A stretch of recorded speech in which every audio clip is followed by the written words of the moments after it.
Because he's been trying to cross over for years. This time he's crossing back over. Where's that Womack? I recorded, I was Sam Cooke's guitar player, and I recorded It's All Over Now with my brothers. Right. It was our first record. And Rolling Stones was just coming to the United States at the time. The American soul singer and songwriter Bobby Womack has died at the age of 70. Bobby Womack's career spanned more than 50 years. In the history of African American music, Bobby Womack is perhaps one of the most talented yet controversial figures in Hollywood. He wrote It's All Over Now, which helped the Rolling Stones rise to #1 in the UK, and he had 36 R&B hits. But behind that fame lie unimaginable tragedies. He married the wife of his mentor, the legendary Sam Cooke, secretly had an affair with his mentor's daughter, and both of his sons passed away. Ultimately, he left this world alone in a cold recording studio room. And that's not the end of the story, because in the abandoned mansion in the heart of Tarzana, California, there's still a secret that has never been revealed. It's a truth that could shake the very foundation of soul music history.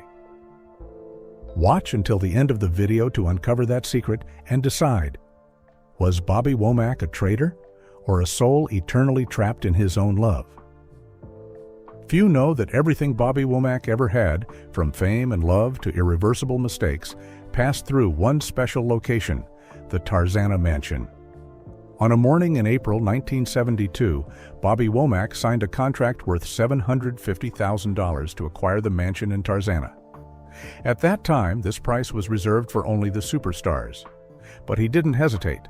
After years of being shunned due to the scandal with Barbara Cook, after months of playing gigs, being kicked out of recording studios, he had finally hit it big with the single Across 110th Street, which sold over 2 million copies. And this house was his declaration. He was back, strong, alone, and untouchable. The mansion sat deep within the quiet residential area of the San Fernando Valley, spanning over 10,000 square feet, with 8 bedrooms, 6 bathrooms, an infinity pool in the back, and a custom-built soundproof recording studio on the left wing. In the first week, Bobby ordered a 32-channel mixing board from Europe, laid down polished mahogany floors from the grand hall to the second-floor corridor, and installed crystal chandeliers that changed colors to the rhythm of the music playing from the central sound system. In the grand foyer hung a portrait of Bobby by Andy Warhol, valued at over $200,000. The face in the painting was split by light, one side bright, the other cloaked in shadow. The eyes didn't look directly at the viewer, but were angled towards the hallway leading to the basement, as if guarding something. In the master bedroom, behind a wall of wood paneling, was a hidden drawer, inside which was a dark wooden box locked with a heart-shaped padlock. No one had ever seen it opened. But every time Bobby left the house, he would stop by, place his hand on the face of the box for a few seconds, then leave silently, like a ritual. Those who stayed overnight recalled that on those nights, the lights in the recording studio would turn on by themselves, the sound system would flicker continuously, and a strange piece of music would play for 17 seconds. The source could never be determined. Not long after, the neighbors started whispering. Some claimed they saw the shadow of a man standing behind the second-floor glass, even when Bobby was touring in Europe. A woman who lived 2 houses away swore she heard a song repeat at exactly 3 a.m. every month, always the same melody. The police were called twice, but nothing unusual was found. From then on, no one in the neighborhood dared to walk past the house after dark. As time passed, the soul music parties disappeared, giving way to a silence that lingered like an indelible bruise. The swimming pool ran dry, moss covered each stone step. The chandelier stood still, covered in dust, no longer changing colors. The walls of the house cracked like dry, cold skin, and the wooden floors echoed a hollow sound whenever someone walked across them. By 2024, the mansion was listed for sale at just $450,000, a price 7 times below the market value. 11 people came to view it, but none returned for a second visit. Some fled from the house after merely touching the hallway leading to the recording studio. Another man forgot his car keys, leaving the place in the afternoon rain without a word. It wasn't because it was too old. It wasn't because it had deteriorated. It was because this place had once been the sanctuary of a man who carried with him too many unspoken things.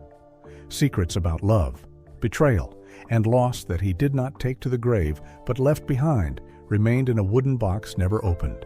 In a house now completely silent, it is still believed that a truth which once stunned the entire nation was buried here, something that has never been fully told. And who knows, maybe you will be the first to dare touch that door. It's hard to believe that the man who once lived in the magnificent mansion in Tarzana, with an Andy Warhol painting hanging in the grand foyer, was born in a one-room apartment in Fairfax, Cleveland, where 5 children squeezed together on a creaky bed and froze from the cold year-round.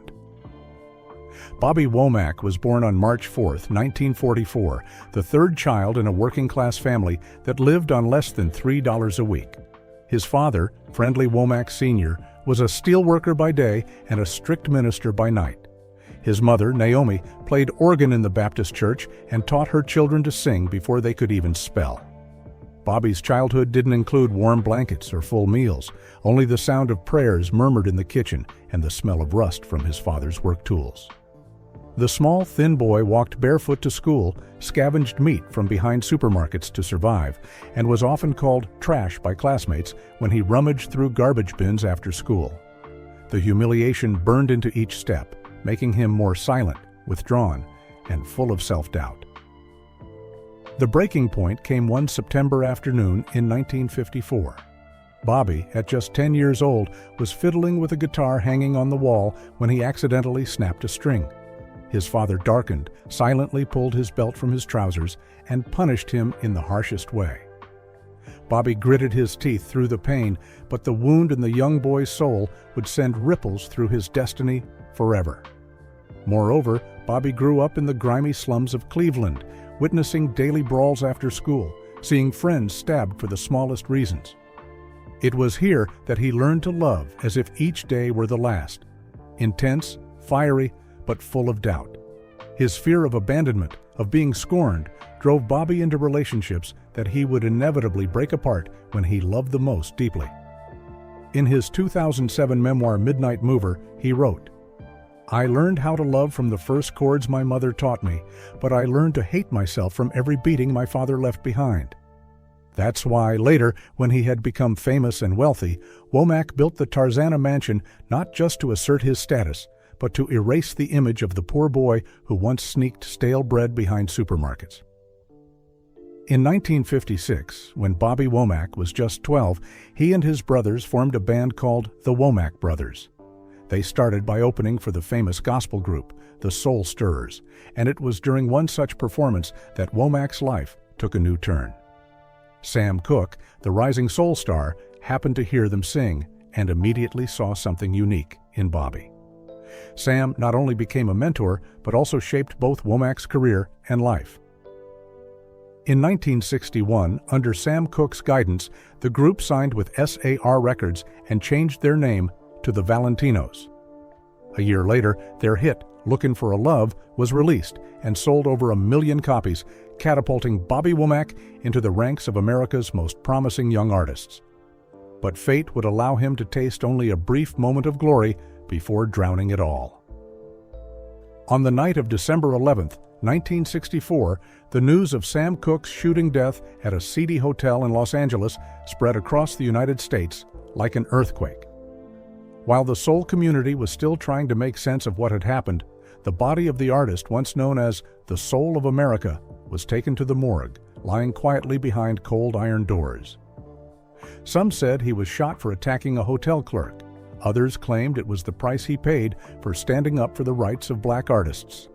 But for Bobby Womack, just 20 years old at the time, it was all just distant noise. For he had lost not just an idol, but a mentor, a savior, the one who had placed the first guitar in his hands. At Sam's funeral, Bobby wore Sam's own clothes, but few knew that these clothes contained a horrifying secret. Bobby had taken them after Sam's death as part of an obsession and unspoken torment. The clothes were not just a symbol of respect, but also a trace of the fear and guilt that Bobby had kept hidden deep inside. After Sam Cooke's funeral, those closest to him were still stunned by the loss. His widow, Barbara, barely left the house for weeks. Everyone assumed that time would help her heal, and Bobby Womack, the student who had followed Sam like a shadow, would continue his unfinished career quietly.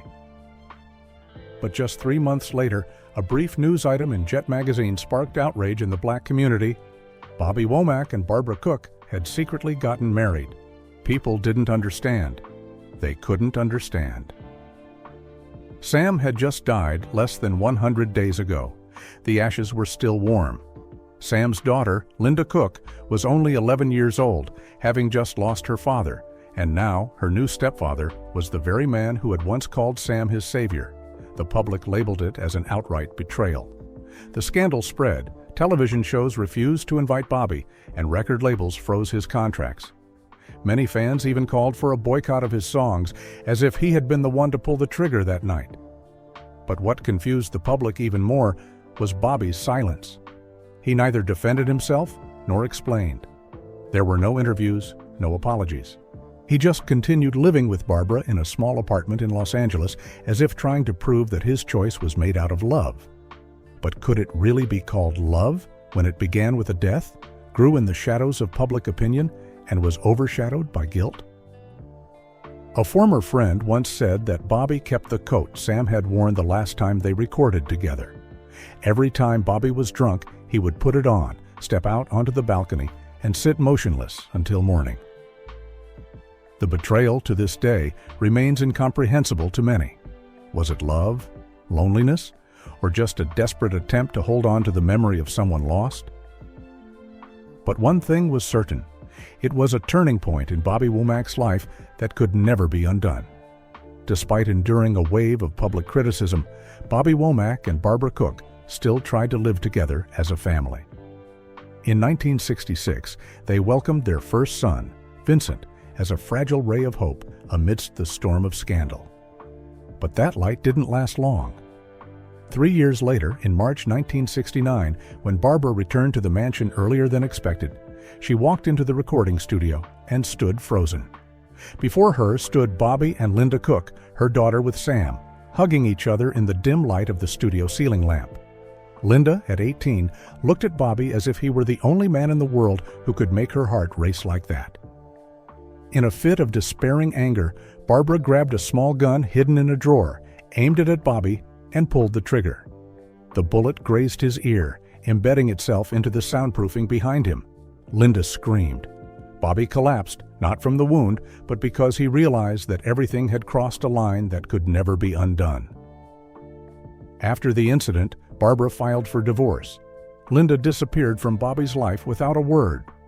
But in that haunting studio room, Womack quietly etched a single letter on the wooden wall behind the mixing desk, the letter L, as if to remind himself that there had been a love there, a love so wrong that it could never be forgiven, yet could never be forgotten. And for the rest of his life, the memory of that afternoon would replay in his mind, like a recording no one could rewind or turn off. Then, as if fate still had one last chance for Bobby Womack, after all the scandal and betrayal, when all doors seemed closed, music found a way to bring him back. While his name was still being ridiculed due to his personal life, Bobby immersed himself in the studio, almost living in isolation, only to write. Music was the only thing he had left, and it was the only thing that didn't condemn him. During this crisis period, a series of songs were created, filled with inner turmoil, the desire to make amends, and a fragile hope for a comeback. And then a miracle happened.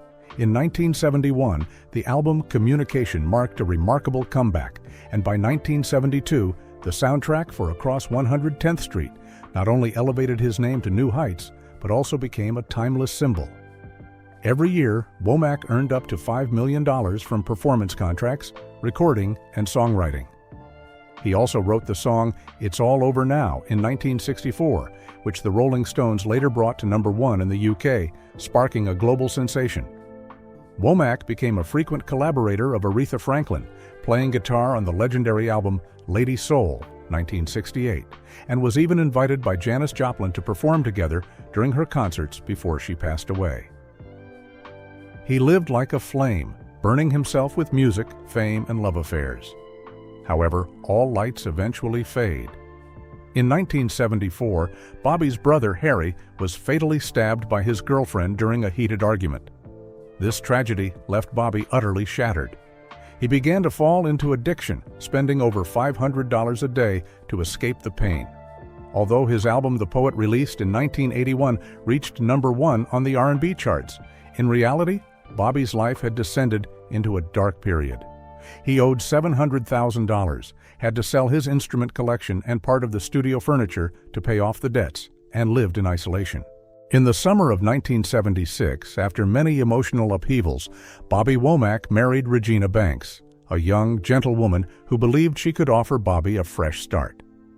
They moved into the mansion in Tarzana, which had once been the center of creative energy and soul music revelry in the past decade. At that time, Bobby was in a recovery phase, seeking to connect more deeply with his family than ever before. Just months after their wedding, Regina gave birth to their first son, named Truth Bobby, carrying high hopes for a new truth, a new chapter for the family. But tragedy struck far too soon. One winter night, after a long recording session, Bobby let their son sleep between him and Regina on the bed. The next morning, the baby was no longer breathing. The coroner's report stated the cause as suffocation during sleep. That sudden death not only took their firstborn, but also shattered what remained of Bobby's fragile humanity. Bobby was frantic. In a fit of panic, he ripped open the sofa cushions, smashed a mirror, then ran to the living room, throwing a stack of cash into the fireplace and setting it ablaze. $5,000 turned to ash within minutes. He screamed at himself, "Money can't save my son. Nothing can save him." From that point on, Bobby almost disappeared into silence and anger. The parties stopped, the studio grew cold, and the mansion began to lose its vitality, just like its owner. The years that followed only worsened. His second son, Bobby Jr., grew up in that unstable darkness, and in 1985 was arrested for second-degree murder after a brawl in Los Angeles. Womack nearly collapsed under the weight of it all. Regina, after numerous heated arguments, particularly one violent altercation that left her with a minor shoulder injury, decided to leave the mansion with their young daughter, Gina. However, fate had a different plan. In the early 2010s, Bobby began to forget song lyrics, forget his showtimes, and even the names of people he knew. Initially thought to be symptoms of aging, after a neurological test at UCLA, he was diagnosed with early-stage Alzheimer's disease. The illness crept in quietly, stealing away his memories, leaving him disoriented every morning, not knowing where he was or why the guitar in his hands made him weep. Before he could even prepare himself for that blow, another strike came from fate. Stage 3 colon cancer. His doctors recommended immediate surgery, but he refused, citing his unwillingness to live in a hospital bed. He continued to play music when he could, sitting alone in the studio with a cloudy gaze. But everything inside him had begun to deteriorate. With his health declining and his memory faltering, Bobby Womack never publicly complained. He simply said that if his life were a recording, the final track would need to be played in silence. It was then that Regina returned. She didn't ask questions or place blame. She simply stood silently behind the door of the mansion, which had long since been dark.